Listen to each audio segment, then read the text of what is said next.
लेते हैं। तो बहरहाल उड़ीसा के अंदर हम लोग सब एक हैं, मुत्तहिद कर रहे हैं।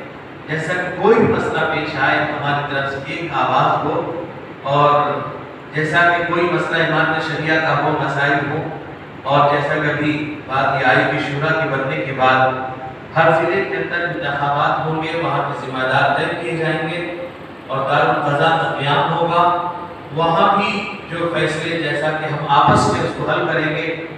और आपको मालूम है कि हर एक दो दिन के अंदर यहाँ पर कोई न कोई मसला ज़रूर पेश आता है। और अभी भी कल परसों भी एक फैसला यहाँ हुआ तलाक का, खुला का, बहुत सारे मसाइल हैं।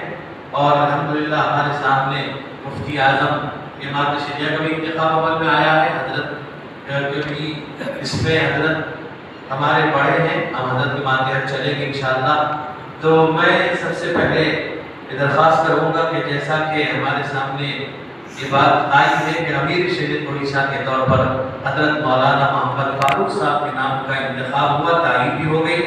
इसी तरह से मुफ्ती आज़म इमारत शरिया उड़ीसा भी हमारे बड़े हैं, हजरत मुफ्ती उफरान साहब दारुल उनके हम लोगों ने सब ने तारीफ की है। मैं चाहूँगा सभी हजरात दोनों से मुसाफिर करके इस तारीफ की तकमील फरमा दें।